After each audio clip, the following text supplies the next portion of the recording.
Hii ni sehemu ya 3 ya simulizi inaitwa Kwenye Tumbo la Bahari, iliyoandikwa na mtunzi Amani Kigoye. Mimi naitwa Felix Mwenda kutokea hapa Simulizi Mix.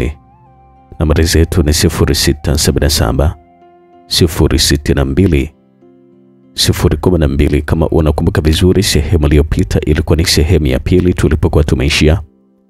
Ilikuwa ni pale ambapo ile chombo ya majini ya kina Bakari ambamo Yona pia alikuwemo ilikuwa katikati kabisa ya maji ya bahari, na ni sehemu ambayo hajawahi kabisa kuwepo kabla. Ilikuwa ni mara baada ya kunusurika kufa kutokana na wimbi zito ambalo lilikuwa limewakumba baharini.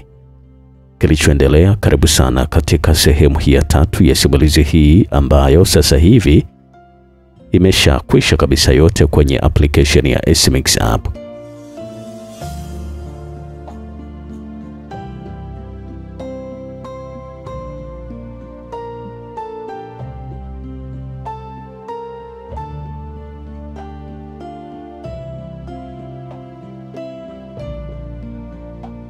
Tumepona ndio, lakini una uhakika gani kama tutafanikiwa kurudi nyumbani tukiwa na huyu mtu salama kabisa? Sugweju. Alisikika vile Bwana Podo alikuwa anamuita vile mwenzake na kumtaka atulize jazba. Tutarudi kama tulivyokuja na hakuna hata mmoja atakayepatwa na matatizo. Aya sasa, maana wewe ubishi ndio jadi yako wewe. Walika mahala pale na kila mmoja alikuwa anafanya kazi yake ambayo alikuwa amepewa, ili mradi tu kuhakikisha mashua inapona vizuri na safari ya kurudi kijijini kwao ianze, kwa sababu hawakutaka tena kuendelea kuvua samaki. Hali kama ile ikiwatokea, hawataki kabisa kuendelea kuvua samaki, kwa sababu wenyewe walikuwa naamini kama bahari imewakataa kwa siku hiyo, basi hawataki kabisa kuendelea kuing'ang'aniza. Yalikuwa na majira ya saa 2 za usiku, na huku akiwa amewasha baadhi ya taa zao ambazo wao walikuwa naziita chemli. Hizo taa bwana, kwa wale ambao walibahatika kuziona enzi hizo, basi watakubaliana na mimi, taa hizo zina mwanga mkali usipime kabisa, na huwa zikiwashwa tu unaweza sema kwamba kuna umeme, na kumbe ni hizi taa tu za chemli. Ni taa fulani hivi ambazo huwa zinapampiwa wakati wa kuwashwa, yani kama mtu anakuwa anajaza upepo ndio zinachochea na zikiwaka bwana wewe. Huu mwanga wake sasa unaweza kukata kabisa kama ndio hiyo taa ya chemli. Na mara nyingi taa hizo walikuwa wanatumia wavuvi huko ziwani, mtoni na kwenye bahari kama hawa kina Bakari pamoja na wenzake, ama hata wale wanafunzi ambao walikuwa naishi kambi mashuleni huko vijijini, wanajua vizuri mataa kama haya. Zilikuwa ni taa 2. Moja ilikuwa imening'inizwa kwenye mashua na nyingine ilikuwa kwenye miamba, ambayo hii walikuwa naendelea kufanya kazi yao waliokuwa naifanya, na wakuwa na shaka kabisa yote, kwa sababu walijua wako sehemu salama. Mara baada ya kumalizia kushona lile tanga sasa ambalo lilikuwa limechanika, na Sugweju akiwa anamalizia kuziba sehemu ambazo zilikuwa na itirafu kusudi safari ya kurudi nyumbani kwao isiwe tena na misukosuko, kwa mazungumzo yalikuwa yanaendelea. Vipi, uko ushamaliza? Alisikika Bagari alikuwa anamuuliza vile Sugweju. Bado hapa mbele kidogo hapa naona kama kuna nyufa ilikuwa inapitisha maji kidogo hapa. Basi pamalizia ili tuje kusaidiana kupandisha ile tanga, kwa sababu tushamaliza kulishinda tayari. Hapo basi hakuna shida. Alizungumza vile, kisha aliendelea tukugonga mbao na nyondo yake. Yona, nyanyua kwa upande wako kule ili kusudi tupate kuchomeka kwenye nguzo hapa. Bakari alitoa maagizo hayo, na huko alikuwa anashika upande wake. Kila mtu sasa alikuwa anashika na kwenye nyua lile shuka kubwa jeupe ili kusudi wapate kwenda kulichomeka kwenye nguzo na mambo yaweze kukaa sawa. Walifanya hivyo na kusogea kwenye mashua, na huko Sugweju alikuwa anawapokea na kusaidiana nao mpaka walipofanikiwa kabisa kufanya kile ambacho alikuwa amekusudia.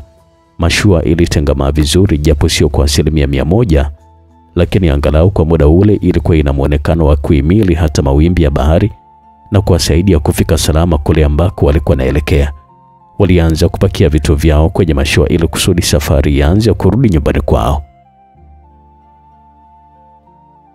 Mbona nahisi nyota mimi na kwa sizielewi jamani? Podo aliuliza vile, na huko alikuwa anatazama angani. Huzielewi kivipi na wakati nyota ya kuonyesha uelekeo ni ile pale? Sugweju alizungumza vile, na huko alikuwa ananyosha kidole angani. Kwamba mnavyoziona zile ziko sawa ama? Asa kwa nini zisio sawa? Ina maana kila siku mimi nakufundisha lakini huelewagi tu. Jamani, na maana kwamba mwenzangu umeelewa zilivyojipanga zile nyota? Podo aliuliza vile kwa mara nyingine tena na kwa msisitizo kweli. Kwani shida ni kitu gani pale? Bakari yeye sasa ilibidi aingilie kati. Hebu ndugu yangu, wezi tazame kwanza zile nyota pia.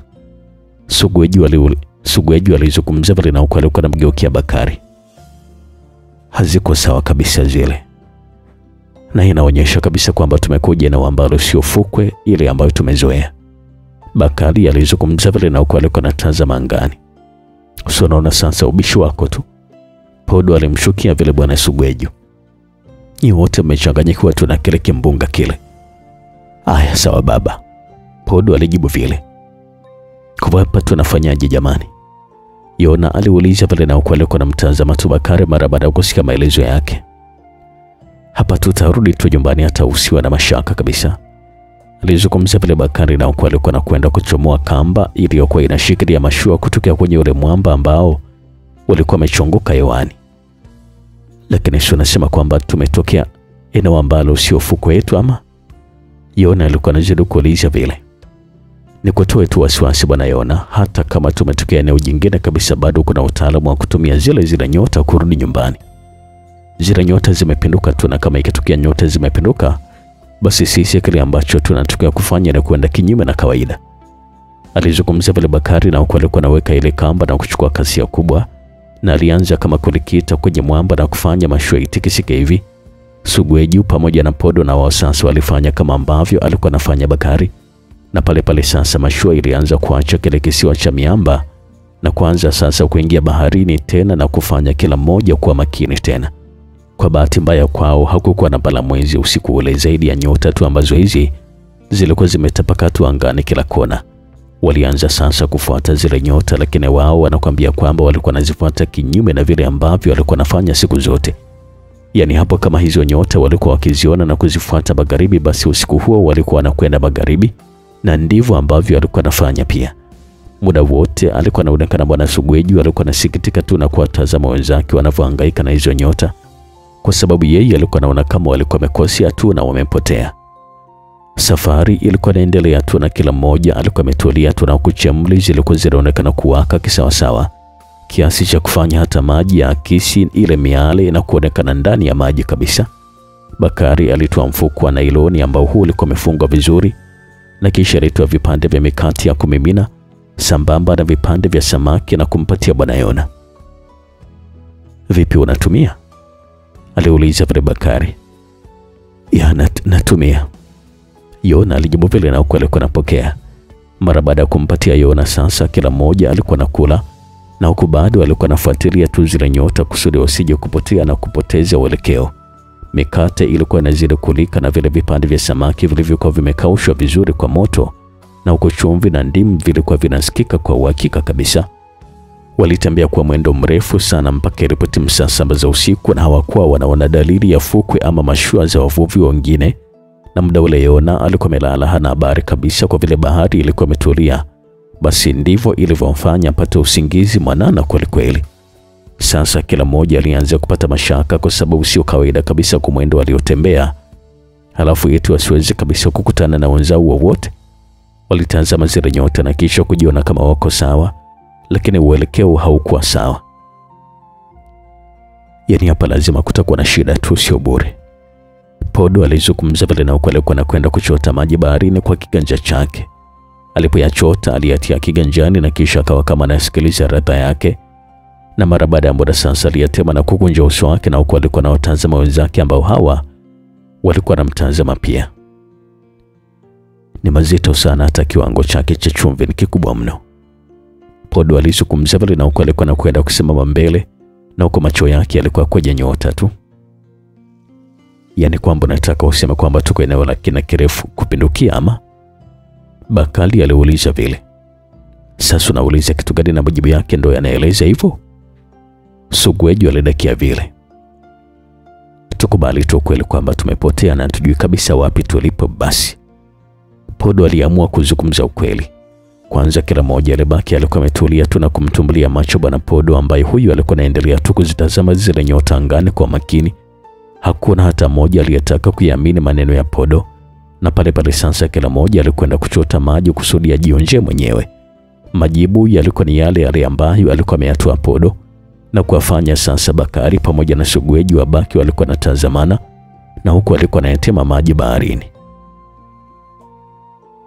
Ya leo naona kali kabisa hii, Bakari alizungumza pale, na huku alikuwa anakwenda kwa Podo. Kwa sasa jamani, tunafanyaje hapa? Bakari aliuliza vile.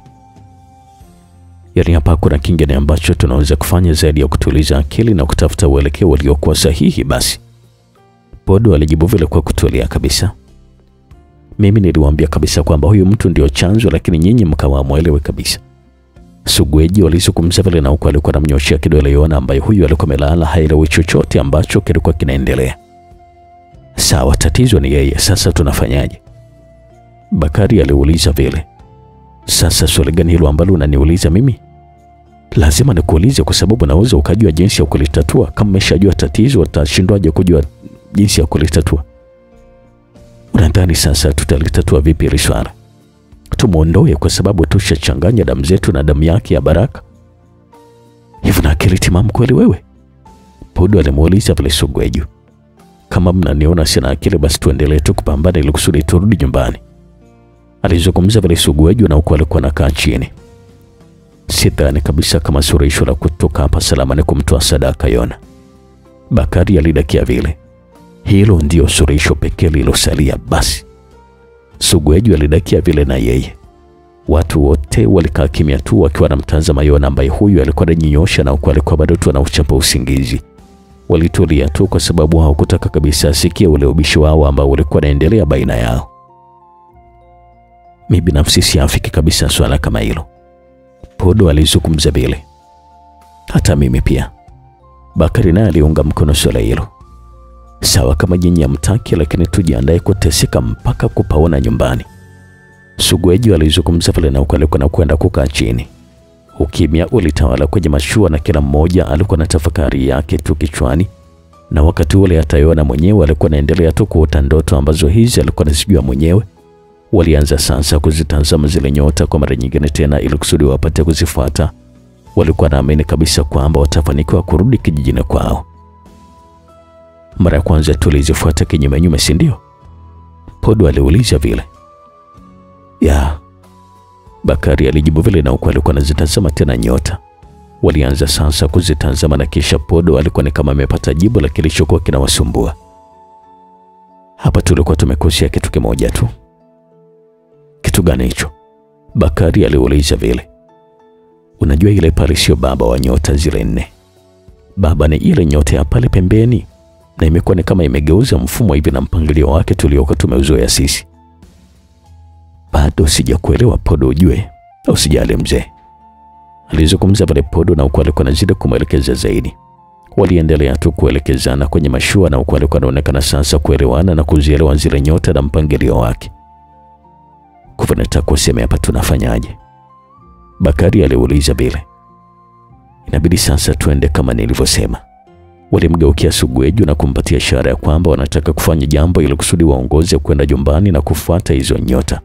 Sasa kila mmoja alianza kufanya kazi yake kusudi ili mradi mashua itembee kuwahi kufika nyumbani, na safari hii walikuwa na uhakika 100% kwamba wanakwenda nyumbani. Safari ilikuwa ni ya matumaini, na kila mmoja alikuwa amejawa na matumaini ya kufika nyumbani, maana walikuwa naamini kabisa kama awali walifeli, basi awamu hii lazima watafanikiwa tu vizuri. Asubuhi kama kawaida, kijua kikiwa kimechomoza, wavuvi walikuwa wanarejea kijijini, na huko walikuwa na samaki wa kutosha. Kwa siku hii wavuvi wote walikuwa wamekenua tu meno kuashiria kwamba bahari ilikuwa inacheka na samaki walikuwa wakumwaga tu. Alionekana mzee Nolo, na yeye alikuwa ni mmoja kati ya wanakijiji ambao hawa walikuwa wamesimama ufukweni kusubiria wavuvi warudi kusudi apate na yeye kitoweo. Kilichomfanya aende ufukweni sio tu kuchukua samaki, bali ilikuwa ni kwa sababu ya mjukuu wake Yona ambaye na yeye pia alikuwa amekwenda kuvua.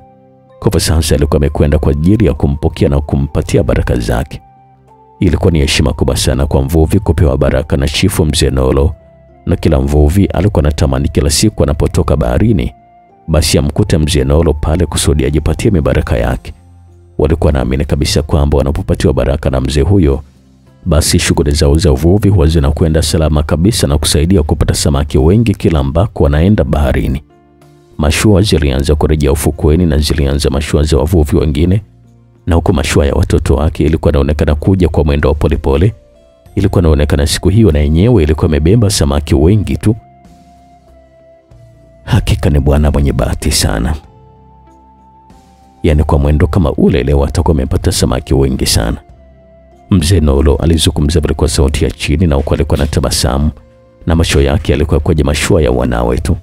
Mashua ilifika nchi kavu na kutia nanga, na huko alikuwa anaonekana watoto zake pamoja na wajukuu zake walikuwa wanaanza kushusha mizigo. Haraka mzee Nolo alisogea na fimbo yake kusudi apate kuwapatia baraka watoto na wajukuu zake, kwa sababu walikuwa wanaonekana kwa siku hii walikuwa wamefanya kazi kubwa kweli kweli.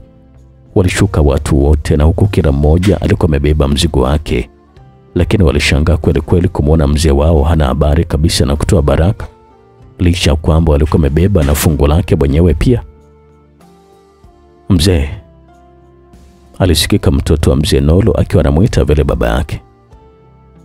Mbona mmoja Simoni vipi? Nani mzee? Wakati wote tuliondoka jana ndo tumerudi, kuna nani mwingine mzee? Unasemaje? Mzee, kwani kuna tatizo ama? Nimeuliza kwamba mbona mmoja Simoni? Ni nani huyo mzee sasa?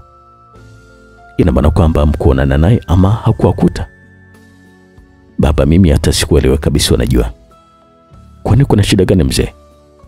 Tupatie baraka basi turudi nyumbani mzee. Alisikika mtoto wake mwingine alikuwa anamsemesha vile baba yake. Eti anasema kwamba kuna mwenzetu mmoja hamuoni. Mwenzetu upi sasa, na wakati sisi hapa wote tuko mbele yako na ndio tuliondoka jana na mashua kwenda baharini? Mjukuu wangu amemezwa na bahari. Mzee Nolo alizungumza vile na ukweli kwa anaitazama tu bahari. Mbona simuelewi? Ulivyokuwa umuelewe wewe basi na mimi ndio hivyo hivyo pia. Mzee Nolo hakuwa anataka kabisa hata kuendelea kuzungumza na watoto zake hawa. Alianza kusogea kwenye mashua na kisha kuchungulia, lakini hakuona mtu kabisa. Hapo sasa ndipo alipozidi kuchanganyikiwa na kuwatazama wavuvi wengine waliokuwa na shuka kwenye mashua zao na mifurushi yao ya samaki. Kwani mzee kuna shida gani, mbona hatukuelewi? Yona yuko wapi? Mzee Nolo aliuliza vile na ukweli alikuwa anawatazama tu watoto wake na wajukuu zake kwa pamoja. Yona? Wote wakajikuta sasa walikuwa nauliza kwa mshangao kwa pamoja. Vipi, mbona sasa mnamshangaa kama hivyo? Ina maana mko naye ama? Ndio tunashangaa wewe kutuuliza swali kama hilo mzee. Msinitania kabisa nyie. Hebu subiri kwanza baba. Aliwahi na kisha kumshika baba yake kwa sababu alikuwa anataka kwenda baharini. Yona amepotea. Na jinsi damu yake ilivyo hatakiwi kabisa kukaa baharini masaa mengi. Sasa ameweza vipi kuondoka hapa bila ya sisi? Hilo swali natakiwa mimi niwaulize nyinyi na sio nyinyi mnaulize mimi hapa. Sisi ndio tuliondoka wa kwanza kabisa na Yona hatakuwa naye. Tulimwacha hapa na akarudi nyumbani. Sasa hizo habari za kwamba tulikwenda naye zinatisha hasa baba. Yona amepotea kwenye tumbo la bahari. Sasa mzee, unaposema hivyo utakuwa nakosea, kwani tumemtafuta afu tukamkosa? Hamjui chochote kile ambacho kinaendelea nyewe watoto. Wakiwa wanaendelea tukubishana pale fukweni kati ya mzee Nolo pamoja na watoto wake, mara walisikia kigoma cha wavuvi kilikuwa kinapigwa kutokea kwenye soko lao la samaki. Kwanza watu wote walikuwa kimya tu kutazama sauti ya kigoma kilipokuwa kinatokea, ili kusudi wapate kujua, kwa sababu ilikuwa ni kama la mgambo hivi. Na Waswahili wanakuambia kwamba la mgambo likilia basi jua kwamba kuna jambo. Mara nyingi kikisikika kigoma kama hiki basi jua kabisa kwamba kuna shida ama kuna tatizo limewapata wavuvi. Na mara nyingine huwa ni taarifa tu inataka kutolewa kwa wavuvi wote na wanakijiji kwa ujumla, hususan na maendeleo ya fuko yao sambamba na bei za samaki. Walitulia wote wakiwa wanamtazama tu jamaa ambaye huyu alikuwa anakuja na huko alikuwa anapiga hiyo ngoma na kuwafanya watu sasa watulie na kutega masikio yao. Habari mbaya iliyotufikia hivi sasa ni kwamba mpaka muda huu wenzetu watatu hawajaonekana kabisa na hawana dalili yoyote ya kwamba wanarejea ufukweni. Jamaa alitulia kidogo na kisha kuruhusu mkono wake uliokuwa umeshika fimbo kunyanyuka na kutoa kwenye ngozi ya ng'ombe ambayo hii ilikuwa imewambwa kwenye ngoma hii ya kijiji. Mlio wa ngoma ulisikika vyema kabisa na kufanya hata tumbo la mzee Nolo na watoto zake sambamba na wajukuu zake kutikisika na kupata shauku ya kujua hiki ambacho kinasemwa na huyo mpasha habari. Inasemekana kwamba wavuvi hao waliondoka na mjukuu wa chifu kwa lengo la kwenda kuwakabidhi ndugu zake waliokuwa wametangulia baharini, lakini haijajulikana kabisa mpaka sasa ni wapi alipokwenda, kwa sababu hatujapata kabisa taarifa zozote wala dalili zozote zilizo kuonekana kwao. Kwanza ilibidi mzee Nolo atazama Neto na watoto zake na kujiuliza maswali. Wavuvi gani ambao walimbeba Yona? Inasemekana kwamba wavuvi waliopotea ni Bakari, Sugweju na Podo, sambamba na mjukuu wa chifu Nolo ambaye anaitwa Yona. Jamaa alikuwa anaendelea tu na huku alikuwa anazidi kusonga mbele kuambaambana kwenye fuko ya bahari hili. Jamaa alizungumza pale na huku alikuwa anaendelea tu kusonga mbele kuambaamba kwenye fuko hii ya bahari. Jamaa alikuwa anasikika alikuwa anarudia tu tangazo hili kila mara kwamba kuna wavuvi walikuwa wamepotea. Ni kazi kubwa sana hii. Mzee Nolo alizungumza pale na huku alikuwa anakaa chini. Dasi mkosi kabisa wa jamani. Kaka akisikia habari hizi unadhani ataelewa kweli? Kikubwa ni kwamba mjukuu wangu apatikane tu, masuala kaka yako kuelewa ama kutoelewa hayana nafasi kabisa kwa sasa hivi. Alizungumza vile mzee Nolo na huko alikuwa ananyanyuka na kuokota fimbo yake na kuelekea nyumbani na wanawe walikuwa wanamfuata tu kwa nyuma. Ilikuwa ni asubuhi mwanana kabisa na akina Bakari wakawa sasa wanaona jua likiwa linachomoza kutokea nyuma yao, na huku mashua nayo ilikuwa inazidi kusonga mbele taratibu. Wakiwa wako wamesimama tu watu wanne walianza kuona kisiwa mbele yao, lakini kilikuwa kina rangi nyeupe tofauti na visiwa ambavyo walikuwa wamezoea kuviona. Walibaki wanakitazama tu na huku alikuwa anauliza na tu ni kitu gani ambacho alikuwa anazidi kukiona mbele yao. Taratibu kila ambapo alikuwa anazidi kusogea mbele, ndivyo ambavyo alikuwa anazidi kuona kama rangi ya kile kisiwa ilikuwa inazidi kubadilika.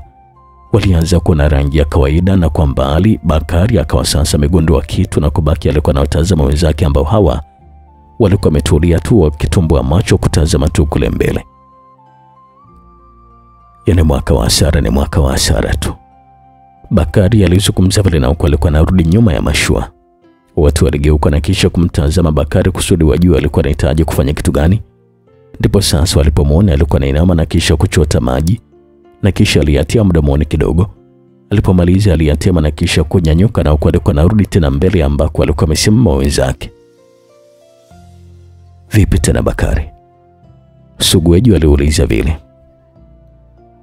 Tumerudi pale pale ambapo tulikuwepo. Pale pale wapi? Podo aliuliza vile. Ni kwenye ile miamba ambayo tulifika usiku. Bakari alizungumza vile na huko alikuwa anahangaika kupunguza mwendo zaidi wa mashua. Kivipi na wakati tulikuwa tumeelekea mwelekeo tofauti kabisa? Hata mimi nashangaa kwa nini tutokea upande wa pili wa uelekeo wa mwanzo. Haraka sasa bwana Sugweju akaenda kuchukua kamba kubwa na kuanza kuishikilia mkononi, na huko Podo alikuwa amini kabisa kwa kile ambacho alikuwa amekisikia na kile ambacho alikuwa nakiona mbele yake pia. Yona kamata hiyo kamba alafu Sugweju njoo hapa ili kusudi nikashushe tanga. Bakari alizungumza vile na huko alikuwa anatazama mbele. Haraka sasa kila mmoja alifanya kama vile Bakari ambavyo alikuwa ameagiza, na mashua nayo sasa ikawa inaanza kupunguza mwendo na huko alikuwa anazidi kusogea kwenye ile miamba. Kweli bwana, walikuwa wamerudi pale pale ambako walikuwa jana yake usiku. Lakini kikubwa ambacho walikuwa wanashangazwa nacho hao watu ilikuwa ni kwamba imekuwa vipi warudi pale pale na wakati uelekeo wao ulikuwa ni mwingine kabisa. Yene wao walikuwa wameelekea mashariki mwa ile miamba, lakini wamejikuta wametokea magharibi mwa ile miamba. Ilikuwa ni kitu cha ajabu kweli kwa kila mmoja, kwa sababu yalikuwa ni maajabu yasiyoweza kabisa kuaminika kwa haraka vichwani mwa watu. Unaweka hiyo kamba kwenye mwamba hapo. Bakari alizungumza vile na huko alikuwa anashuka kwenye nguzo. Bila kuchelewa sasa baadaye Yona alishusha ile kamba na ikaenda kunasa kwenye mwamba, na huko mashua yenyewe ilikuwa inasimama kabisa na kugota kwenye mwamba uliokuwa mbele yao. Walitulia kidogo na kila mmoja alikuwa anashangaa tu na kuyatazama tu yale mazingira, na kila mmoja alikuwa amekubali tu kwamba ni kweli ndio pale pale ambapo alikuwa amefika jana usiku. Tunafanyaje sasa hapa? Yona aliuliza pale na huko alikuwa anashuka kwenye mashua.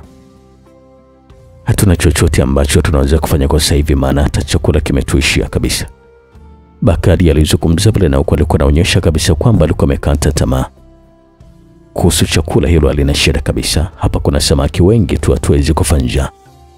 Podo alidakia vile na huko yeye alikuwa anashuka kwenye mashua. Yaani haya yote tungeweza kabisa kuyaepuka. Sugweju na sasa alizungumza pale na huko alikuwa anashuka kwenye mashua. Sidhani kama bado nawaza ile jambo lako lote muda wote Sugweju. Lazima niwaze tu kwa sababu hatuna njia nyingine ya kutoka kwenye hii bahari, labda tupate msaada wa watu wengine. Kila kitu kinapangwa na Mungu Sugweju. Na kama yeye ndio amepanga sisi tupotelee huko maisha yetu yote, tungepotea hata bila kumbeba Yona. Na kama atataka sisi tutoke hapa, anaweza akatutoa hata sasa hivi tukiwa na Yona. Bakari alizungumza vile na huko alikuwa anakaa vizuri kwenye mashua. Unazungumza kwa kurahisisha tu mambo Bakari, na ndio shida yako kubwa siku zote wewe. Haya sawa, tuambie ni kitu gani sasa ambacho unakitaka wewe kwa sasa? Bakari aliuliza vile kwa kufoka na huko alikuwa anasimama na kutupa hata mbao ambayo alikuwa ameshikilia. Jamani, tusifike huko bana, sisi wote ni wamoja. Na hatuwezi kabisa kutoka huko kwa kubishana na kuzozana kama hivi. Podo ilibidi sasa ingilie kati. Hujamaa ndiye anaitaka mambo yote haya. Sugweju aliendelea tu kumkalia kuone bwana Bakari. Kwani shida nini jamani? Yona ilibidi sasa aulize swali na huko alikuwa anamtazama bwana Sugweju. Unauliza swali gani tena wewe? Shida ni wewe na sio kitu kingine hapa. Sugweju alijibu vile. Yona alichoka na kubaki tu alikuwa anamtazama Sugweju ambaye huyo alikuwa anakwenda kuvua samaki kwenye upenyo wa mwamba mmoja kwa kutumia ndoano yake ambayo hii alikuwa ameshikilia mkononi. Na huku watu wengine walikuwa wameanza kutoa vitu ambavyo wangeweza kuvitumia kwa ajili ya kufanya utaratibu wa chakula, kwa sababu tangu alipokula usiku wa jana yake hawakuwa wameweza kabisa kuweka kitu kingine tumboni. Jua nalo lilikuwa ndio linazidi kupanda hewani na muda ulikuwa ni kama saa 4 hivi za asubuhi. Naomba mnisamehe sana jamani. Yona alizungumza pale na huko alikuwa anakaa chini pembeni ya Bakari ambaye huyu alikuwa anahangaika kuwasha moto. Kwa nini unasema hivyo? Najua kabisa kwamba mimi ndio chanzo cha nyie kuingia katika haya matatizo. Hapana, usiseme kabisa hivyo Yona. Hata kama tusingeambatana na wewe, kama Mungu alipanga kutupatia haya matatizo, basi angetupata hata bila uwepo wako wewe. Lakini nisikilize Yona, nikwambia kitu kimoja. Alizungumza vile Bakari na huko alikuwa anakaa vizuri na kumtazama usoni. Kila ambalo unaliona katika uso wa dunia, basi jua Mungu ndiye amelipanga litokee. Ama ndiye Mungu amepanga lionekane vile ambavyo unaona wewe linaonekana. Mungu ndiye aliyepanga sisi tuondoke na wewe kule kijijini. Na hata kama usingeondoka na sisi, kama Mungu alipanga mambo yawe hivi, basi angekuwa hivi pia. Unamaanisha acha kilichopangwa kitoke kusudi maandiko yatimie? Alizungumza vile Bakari na huko alikuwa anazidi kuwasha moto. Yona alikuwa hana la kuzungumza zaidi ya kubaki alikuwa anamtazama tu Bakari ambaye huyu alikuwa anapuliza moto kwa mdomo kwa sababu alikuwa ameshaanza kutoa moshi hewani. Huko nako sasa alionekana Podo alikuwa analeta baadhi ya vijiti vidogo vidogo ambavyo hivi vilikuwa vimechongoka kidogo kama sindano na kuviweka karibia na Bakari. Yona hakuelewa kabisa maana hivyo vijiti ilikuwa ni ipi. Alibaki kuvishangaa tu na kuchukua kimoja na huko alikuwa anaanza kutazama vizuri. Kwa nini mnatembea navyo kila mahali hivi vitu? Kazi yake utaiona muda si mrefu. Alizungumza vile na huko alikuwa anaongezea baadhi ya kuni ambazo alikuwa ameziokoteza Podo kwenye ile miamba. Moto ulionekana na kila moja sasa alionekana kulinda dhidi ya upepo wa bahari kusudi usije ukazima. Alionekana sasa bwana Sugweju akiwa anakuja na wenzake, na huko alikuwa amekamata samaki kama watatu wakubwa ambao hawa walikuwa wamenona kisawasawa. Haraka sasa wakawalaza kwenye jiwe na kuanza kuwatengeneza kwa kuondoa magamba na kuatua utumbo ili kusudi wapate kuwafanya kitoweo. Hawakutaka kabisa kuchelewa. Cha zaidi walianza kuandaa wale samaki ili mradi wapate kutia kitu tumboni, kwa sababu hawakuwa wamekula kwa muda mrefu. Na ukichanganya na zile purukushani za usiku kutafuta njia ya kurudia kijijini, ikaonekana kuna vidonda vya tumbo kabisa kwenye matumbo. Na chumvi iko wapi sasa? Podo aliuliza vile. Hiyo sio tatizo bwana ukiwa katika bahari. Sugweju alijibu vile. Kila mtu alikuwa anamtazama tu Sugweju kwa sababu alizungumza ama kujibu jibu jepesi tu kwenye swali ambalo lilikuwa linaonekana kwamba lilikuwa ni gumu. Mbona mnanitazama sasa? Ilibidi sasa bwana Sugweju ajistukie vile. Hatuja kuelewa unamaanisha kitu gani? Yaani kwamba wewe ni mgeni kabisa na maji ya bahari ama? Yaani kwamba maji ya bahari ni chumvi ama unamaanisha kitu gani? Unauliza jibu ama unataka swali la hilo jibu?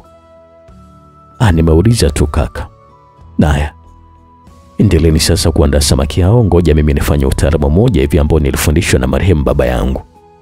Alizungumza pale bwana Sugweju na alikuwa anaibuka na kwenda kwenye mwamba mmoja ambao ulikuwa mbele yao. Na huku wakina Bakari wakawa wanaendelea tu kuandaa wale samaki wake na Sugweju alikuwa anaendelea tu kufanya jambo lake ambalo hili lilikuwa linawashangaza wenzake kwa sababu hakuwa anajua kabisa anafanya kitu gani. Jua nalo lilikuwa linazidi kuwa kali kweli na huku ka upepo nako kakao kanapuliza kwa mbali na kufanya hatari ya joto iwe juu kwenye ile miamba pia.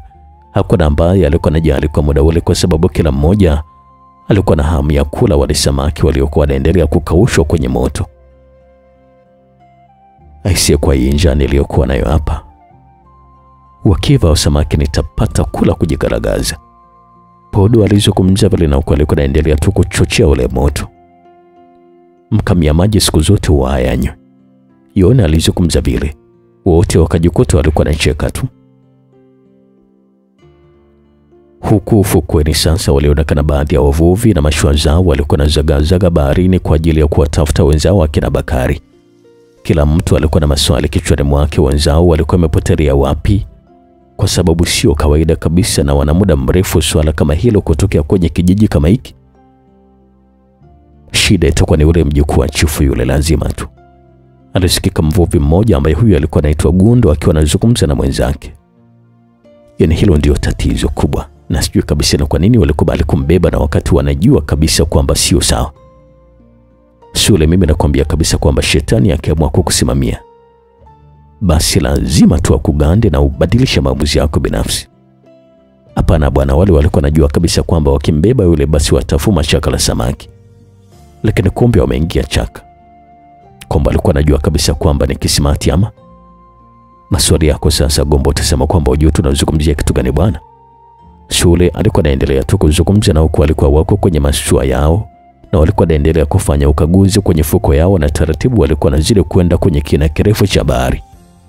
Huko kijijini watu walikuwa roho juu wakijua kabisa kwamba tayari walikuwa wameshawapoteza wapendo wao wote, kwa sababu kwa historia ya kijiji hicho inavyosema hakuna mtu aliyeweza kupitia baharini kwa usiku mzima alafu akapatikana.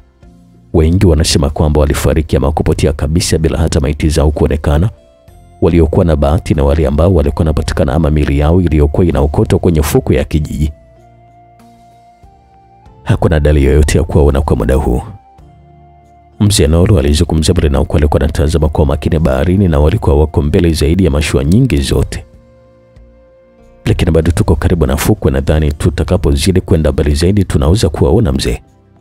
Buda ambaye huyu ni mtoto wa mzee Nolo alizungumza vile. Naomba muende kusini mwa bahari. Mzee Nolo alizungumza pale na alikuwa na hama na kwenda kusimama kule ambako alikuwa ameelekeza. Mzee, Buda aliuliza pale kwa maki kweli na alikuwa anamshangaa babake mzee Nolo. Nasema kwamba tuendeni kusini mwa bahari. Alizungumza pale mzee Nolo kwa hasira kweli na kuwafanya wanae wafuate amri yake. Basi mashua ya kichifu ilikata koda na kuanza kuelekea kusini mwa bahari, na watu wengine waliokuwa wanaofuata nyuma walibaki walikuwa na shangaa tu kwa sababu ilikuwa ni ghafla sana kubadilisha uelekeo. Mbona sasa wanakwenda kusini ambako hatutakiwi kabisa kwenda? Gundo alishtuka vile. Swala la kushangaza sana hilo najua. Sule na yeye alibaki alikuwa na shangaa tu.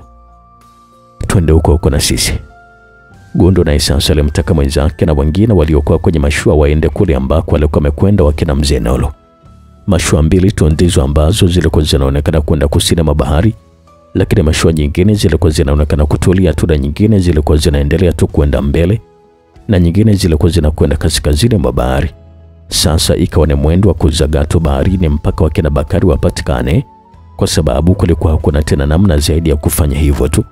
Na kama wakikosekana wakiwa hai, basi hata miili yao ipatikane tu. Macho yalikuwa wazi muda wote na kila mmoja alikuwa anatazama upande wake kuona kama wataweza kubahatika kuona angalau basi viashiria vya kuwafanya wajue kina Bahari wako maeneo gani ama watakuwa wameelekea upande gani. Lakini baba, wanawezaje kuja huko na wakati wanajua kabisa kwamba ni bahari kubwa na kufanya hivyo hairuhusiwi kabisa? Buda aliuliza vile. Sisi tumewezaje kuja sasa huku? Sisi tumekuja huku kwa sababu tunatafuta wao. Basi uweze jua kabisa na wao walikumbwa na kitu gani kilichowafanya waje mpaka huku. Lakini hata kabla hajaendelea kuzungumza alikatishwa na babake Mzee Nolo pale pale. Waambie wadogo zako nyuma waongeze mwendo. Mzee Nolo alizungumza vile na huko alikuwa anaangaza tu baharini. Ongezeni mwendo kuelekea mbele. Buda alisikika alikuwa anazungumza vile na huko alikuwa anapanda ngazi kwenda juu. Mara baada ya sekunde kadhaa sasa mashua yao ilianza kuchanganya mwendo na kuwafanya sasa kina Gumbo waliokuwa wako nyuma wabaki na mshangao tu, kwa sababu ilikuwa ni ghafla sana mambo kama haya kutokea. Kuna kitu gani tena? Gundo aliuliza vile. Hata sielewi, ama ndio wamewaona nini? Hebu na sisi tuongeze mwendo kwanza. Gundo naye sasa alitoa amri kwa wenzake ili kusudi wasipitwe na huko mbele kile ambacho kilikuwa kinaendelea. Sasa mwendo ulikuwa ni bampa tu na kuna kuacha na mbali, ili mradi wasije wakapoteana tu, kwa sababu wanakwenda huko sio kuzuri kabisa na mara zote wao kuna kwa hatari nyingi. Sasa walianza kusogelea eneo ambalo lilikuwa na moshi ama ukungu mwingi uliokuwa unafanya hata mtu ushindwe kabisa kuwa na hatua mbili kutokea ulipokuwa umesimama. Taratibu sasa mashua zikaanza kupunguza mwendo na kusogelea ule ukungu uliokuwa kama moshi na ulikuwa umetanda eneo kubwa la bahari. Na hata mbele waliweza kuona kulikuwa na pango kubwa kwelikweli la miamba ambayo hii ilikuwa inaelea juu ya maji. Pango la maajabu ile. Alisikika vile Mzee Nolo alikuwa anazungumza na huko alikuwa anatazama mbele kwenye ile pango. Kila mtu sasa alikuwa anasogea kule ambako alikuwa amesimama mzee wao na alianza kushangaa tu kwenye ule ukungu. Hakuna ambaye alikuwa anaona hilo pango ambalo alikuwa amelisema Mzee Nolo, na yote ilikuwa ni kutokana na ule ukungu uliokuwa umetanda na ukuu ulikuwa unaonekana kupaa hewani. Mzee Nolo yeye alikuwa anafahamu hayo mazingira ya hilo eneo na alikuwa ameshawahi kufika kwenye hilo eneo, na ndio maana alipoweza kuona huo ukungu akajua kabisa kwamba hapo walikuwa wapi. Mzee Nolo yeye aliwahi kupotea ndani ya bahari mwezi mzima, lakini mwisho wa siku aliweza kurudi mwenyewe tu kijijini, na ndio kisa cha kupewa uchifu wa ukoo wake, kwa sababu haikuwahi kutokea kabisa kwenye maisha yao eti mtu amepotea mwezi mzima baharini alafu akarudi nyumbani akiwa salama. Kwa hivyo baada ya Mzee Nolo kurudi nyumbani mara baada ya kupotea mwezi mzima, alikuwa anachukuliwa kwamba ni shujaa kweli kweli katika kijiji na sio mtu wa ajabu. Hiyo ilitokea kwa Mzee Nolo tu peke yake kwenye hiki kizazi cha hivi karibuni, na unaambiwa kwamba huko nyuma miaka mingi iliyopita babu wa mababu zake na Mzee Nolo nao sasa waliwahi kupotea kila mmoja kwa wakati wake, na walifanikiwa kurudi vizuri kabisa kijijini. Na hiyo huwa inatokea kwenye ukoo wa machifu tu na sio kwingineko, na ndio maana Mzee Nolo aliwaanza moja kwa moja kuja kwenye hilo pango la maajabu, kwa sababu hata yeye alishawahi kufika hapo na alipotiaga ujanani mwake. Alikuwa anaamini kabisa kwamba inawezekana mjukuu wake Yona anaweza kawa ni mteule wa machifu wa ukoo wao, na ndio maana alikuwa anamkataza asiweze kukaa baharini kwa muda mrefu kwa kuhofia hiyo hali. Hili eneo ulishawahi kupata habari zake? Gundu alimuuliza pale Sure. Hapana, sijawahi. Hili eneo ni kwamba huwa alifikiki kirahisi kabisa na watu wa kawaida. Sasa imekuwaje sisi tumefika hapa? Ni kwa sababu tuko na chifu tu, lakini unakwambia kabisa ukifanikiwa kufika hapa peke yako kama utokei ukoo wa kichifu, basi jua kabisa kwamba uwezi kurudi kijijini ukiwa salama. Na kama ukifanikiwa kurudi, basi wewe na yeye ni mmoja kati ya damu ya ukoo wa machifu. Sule alishakuguna tu na uko macho yalikuwa kwenye ukungu ambao huo ulikuwa unazidi kutanda kwenye ile eneo. Walitulia wote na ukimya ulitawala tu, lakini huko kwenye ukungu walikuwa nasikia kama kulikuwa na maji yalikuwa yanaporomoka kutokea kwenye umbali mrefu na kuangukia baharini. Ulikuwa ni mungurumo mkubwa kweli uliokuwa unachanganyikana na kelele za mawimbi ya bahari yaliyokuwa yanapita kwenye ile miamba ya ile eneo. Mashua zote zilikuwa sambamba na zimesogeleana vizuri kufikia hatua ya kugusana. Mtu alikuwa na uwezo wa kuhama kutoka mashua moja kwenda mashua nyingine bila shida. Gundo, Sure pamoja na Foko, mnaweza mkamia kwenye mashua yetu hapa na hao wajukuu zangu watamia huko kwenye hiyo mashua yenu. Mzee Nolo alizungumza vile na huko alikuwa anamtazama Gundo. Watu wote walikuwa wako kimya tu wakimsikiliza chifu aliyekuwa anazungumza, na usoni alikuwa anaonekana kabisa kwamba yuko na huzuni. Mimi pamoja na wanangu watatu sambamba na nyie tutakwenda ndani ya pango kwenda kuwatafuta wenzetu. Na nyinyi mtakaobaki hapa mtatusubiria kwa muda wa mchana kutwa. Mkiona giza linaingia mtatakiwa kuondoka, hakuna haja ya kuendelea kutusubiria. Kila mtu alibaki tu alikuwa anashangaa yale maneno ya mzee Nolo. Na hakuna hata mmoja ambaye alikuwa anaelewa yale maneno ya mzee wao yalikuwa na maanisha kitu gani. Hakuna aliyekuwa anataka kujibu zaidi ya kufanya kama ambavyo alikuwa ameelekezwa na mzee huyo. Waliokuwa wanatakiwa kuhama walihama, na waliokuwa wanatakiwa kubaki walibaki. Lakini kila mmoja alikuwa amebeba silaha yake tu. Kuna mwingine alikuwa amebeba panga, mwingine mikuki ya sumu, wengine visu, mishale, shoka na silaha nyingine za jadi nyingi tu, kwa sababu walikuwa najua kabisa kwamba swala zima la kuwatafuta wenzao halikuwa ni swala rahisi kabisa, na ndio maana walibeba hizo silaha. Mzee Nolo alimgeukia kijana wake na kisha kumpatia ishara ya kuiruhusu mashua kwenda mbele kwa mwendo wa taratibu sana. Walikuwa wanaingia kwenye hayo mapango kwa huo mwendo, kwa sababu ukungu ulikuwa umetanda kwa wingi, na ukisema uende kwa mwendo mkali basi unaweza kujikuta wanavamia mwamba na kupasua kabisa mashua ama meli yenyewe. Walipita katikati ya mwamba mmoja mkubwa uliokuwa umeachia tobo kubwa, ambao huu ilikuwa inaonekana kama kuna lango kubwa, na cha ajabu ni kwamba hilo pango lilikuwa juu ya maji, na haikufahamika kabisa ilikuwaje huo mwamba ukajitengeneza na kuwa katika hali kama hiyo. Mwendo ulikuwa ni mdogo mdogo tu, na hata wale ambao walikuwa wamesalia kwenye mashua ya nyuma walikuwa naona vizuri jinsi mashua ya wenzao ilikuwa inaingia taratibu na kutoa mlio ambazo hizi zilikuwa zinapishana kuashiria watu walikuwa na kwenda kwa tahadhari kubwa. Taratibu mashua ilianza kumezwa na ukungu kuashiria kwamba ilikuwa inazidi kuingia ndani ya pango hili la maajabu. Inaogopesha kweli, alisikika mjukuu wa mzee Nolo ambaye huyu anaitwa Ajuaye akiwa anazungumza na kaka yake, na huku alikuwa anaitazama tu mashua ambayo hiyo walikuwa wamepanda wazee hao ilivyokuwa inazidi kuingia pangoni. Babu alisemaje? Alisema kwamba tusiongozwe na uoga. Basi upaswe kabisa kuogopa, kwa sababu wewe ndiye shujaa ajaye anayesubiriwa kwa muda mrefu. Kaka mtu ambaye alikuwa anafahamika kwa jina la Solo alijibu vile, na huko macho yake alikuwa kwenye mashua ambayo hii ilikuwa inaingia pangoni. Mwisho wa siku mashua ya mzee Nolo ilipotelea kwenye ukungu wa lile pango la maajabu, na kulisikika kishindo kimoja kuonyesha kwamba mashua hiyo ilikuwa imesimama ghafla. Ni kama kuna kitu kilikuwa kimezuia hivi. Baba, alisikika Ajuaye alikuwa anaita vile, na huko alikuwa anachungulia kwenye ukungu. Tulia, hakuna lolote baya huko. Solo alimtuliza vile mdogo wake. Kila mmoja sasa kati ya wale waliobakia kwenye ile mashua walikuwa wanaonekana kuchungulia kwenye ukungu, lakini hawakuweza kabisa kuona chochote kutokana na ukungu kuzidi kuwa mkubwa. Tunafanyaje sasa hapa? Alisikika vile Duni akiwa anamuuliza Solo, kwa sababu yeye ndiye aliyebakia pale kama kiongozi ama kapteni wa ile mashua. Tutulie tu wote mpaka pale ambapo nitakaposema cha kufanya. Wote walitulia tu na kubaki walikuwa wanatazama kwenye pango, na huku sauti ya mashua ilikuwa nasikika kuashiria kwamba ilikuwa imeanza tena kutembea, lakini kwa mwendo wa taratibu sana. Zilikuwa zinasikika ambao tu zilizokuwa zimeunda mashua ile iliyobeba mzee Nolo pamoja na watu wake zilikuwa zinapiga kelele tu, kwa sababu mashua ile ilikuwa inalazimishwa kutembea mwendo wa taratibu sana.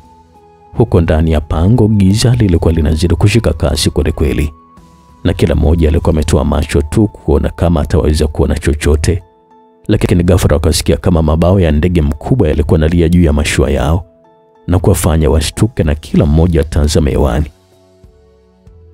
Tulieni, hamtakiwi kabisa kupiga kelele wala kutembea. Mzee Nolo alizungumza kwa sauti ya chini, na huko alikuwa anawatahadharisha wenzake. Wekeni chini silaha zenu zote. Mzee Nolo aliendelea kutoa maelekezo hayo. Wote wakaonekana kuinama chini na kisha kuweka silaha zao zote taratibu, na hakuna hata mtu mmoja aliyokuwa anataka kuzungumza. Hali ya uoga ilizidi kutanda katika mioyo yao tu na kuwafanya sasa utulivu kwa mkubwa zaidi. Taratibu mashua iliendelea tu kusonga mbele, na hali ya ukungu na yenyewe sasa ilikuwa inaendelea tu kuwa nzito, na kwa mbali walianza kuhisi kama matone ya maji yalikuwa yanadondokea miilini mwao Yalikuwa nasikika tena mabawa ya ndege yakilia hewani na kuwafanya sasa watu wote watazame juu kama wataweza kuona chochote. Waliishia kuona kama kivuli kikubwa kilikuwa kinapita na kupitilia kwenye pango na kusikika mwangwi wa sauti ilikuwa inajirudia. Mzee Nolo alitoa ishara kwa mtoto wake ambaye alikuwa anaongoza ile mashua yao. Ishara hiyo ilikuwa inamtaka ongeze mwendo kwenda kidogo avuke katika eneo hilo. Kweli mwendo uliongezwa vizuri tu na walianza kuona kama ukungu ulikuwa unapungua na mwanga ulikuwa unaanza kuonekana kwa mbele. Lakini bado walikuwa ndani ya pango vile vile. Sasa ndipo walipoanza kuona maji yalikuwa yanamwagika kutoka juu ya mwamba mmoja na kuangukia kwenye maji na kufanya sasa matone ya maji yaruke mpaka kwenye mashua yao. Chukueni silaha. Mzee Nolo alitoa amri hiyo. Taratibu watu wote walinama chini na kisha kuokota silaha zao na macho yalikuwa hewani tu kutazama kuna kitu gani, kwa sababu hata Mzee Nolo naye sasa alikuwa anatazama juu tu. Kilionekana tena kivuli cha ndege mkubwa kilikuwa kinakatiza kwenye mashua yao, na huku yale maji yalikuwa yanaongeza kasi ya kuporomoka kwenye miamba. Yalikuwa ni maporomoko ya haja kweli kweli, na hata ukisema mtu uweke mtambo wa kuzalisha umeme, basi unaweza kufua umeme wenye nguvu za kutosha tu. Umakini uliongezeka zaidi na Mzee Nolo alitoa ishara mashua ipunguzwe mwendo, na mbele wakaona kama kulikuwa na uwanja mpana uliokwenda mpaka kwenye ukuta mkubwa wa mwamba na kutengeneza kama ukumbi ambao ulikuwa ndani yake hivi. Mashua ilikwenda karibu kabisa na ukingo wa ule mwamba na kuanza kugeuza kusudi tazame kule ambako ilikuwa imetoka. Walipofanikiwa kuigeuza mashua wakaweka nanga mahali hapo, na huko alikuwa anachomeka kamba mbili, moja mbele na nyingine nyuma, na kisha alikwenda kuchomeka kwenye miamba ambayo hii ilikuwa na ruhusu zile kamba zilizokuwa zimetengenezwa kwa kitanzi kukaa juu yake. Walitulia tu na kila mmoja alikuwa anamtazama tu Mzee Nolo kusudi kujua na kitu gani ambacho kinafuata, kwa sababu hata mmoja hakuna ambaye alikuwa anajua chochote zaidi ya wengine kuhadithiwa tu kwamba huwa kuna hiki ama kile pindi unapofanikiwa kuingia kwenye hilo pango la maajabu, ama unaweza kusema kwamba pango la ajabu. Wote walitulia tu, akabaki Mzee Nolo alikuwa anaangaza kwa macho yake ya utulivu na umakini mkubwa. Ile wanataka kuuliza mara ghafla wakahisi kama mashua yao ilikuwa imeguswa na kitu kwa chini, mpaka ilifanya kama kutikisika hivi. Kila mtu alianza kuchungulia kwenye maji na kuona kama kuna mawimbi madogo madogo yalikuwa yameambamba kwenye kingo za mbao ya ile mashua. Hali hiyo iliashiria kwamba kulikuwa na kitu chini ya mashua, na kitu chenyewe kilikuwa sio kidogo. Kilikuwa ni kubwa mpaka kufanya ile mashua kubwa ya kichifu kutikisika kabisa. Je, kitu hicho kilikuwa ni kitu gani? Sehemu ijayo itakuwa ni sehemu ya 4. Simulizi yetu nzuri inaitwa Kwenye Tumbo la Bahari. Mimi naitwa Felix.